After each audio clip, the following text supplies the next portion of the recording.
વડોદરા શહેરમાં દિન પ્રતિદિન અકસ્માતની ઘટનાઓ સામે આવતી હોય છે, ત્યારે સોમવારે સવારે વધુ એક ઘટના ગોત્રી પોલીસ સ્ટેશન હદ વિસ્તારમાં બની છે।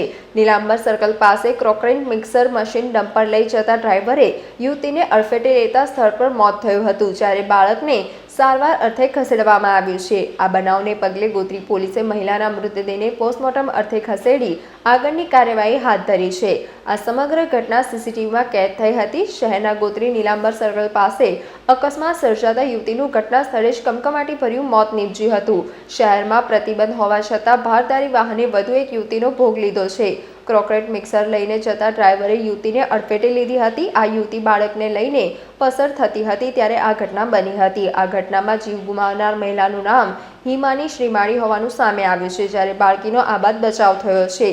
આ ગોઝારા અકસ્માતના સમાચાર મળતા જ આસપાસના લોકો તાત્કાલિક ઘટના સ્થળે દોડી આવ્યા હતા અને લોકોના ટોળે ટોળા જોવા મળ્યા હતા। આ બનાવને પગલે તાત્કાલિક સ્થળ પર એમ્બ્યુલન્સ અને પોલીસ પહોંચી હતી અને અકસ્માત ચાલક અને મૃતક યુવતીના મૃતદેહને પોસ્ટમોર્ટમ અંગેની કાર્યવાહી હાથ ધરી હતી। અને નીલાંબર સર્કલ આગળ આ ટ્રક ઉપર આગળ ઊભી રહી હતી, તેની અંદર એક સિગ્નલ પર બેન ઊભા હતા। એ સિગ્નલ પર બેનને આ ટ્રક વાળાએ જોયું પણ નથી અને કંઈ પણ નહીં, ડાયરેક્ટ પીધેલી એટલી બધી પીધેલાની હાલતમાં હતો કે એને બેન પણ નહીં જોયા કે કંઈ પણ નહીં। એને એટલી બધી તો શું ઉતાવળ હતી કે કોઈની બેન દીકરી માં હતી, નાની છોકરી હતી, ફૂલ જેવી 3 વર્ષની, એ પણ મરી ગઈ છે। છોકરી જેવી જ છે, સોરી, એને દવાખાને મોકલવામાં આવ્યું છે। જે બેન હતા એ એક્ટિવા ચલાવીને જઈ રહ્યા હતા, એ પણ મરી ગયા છે।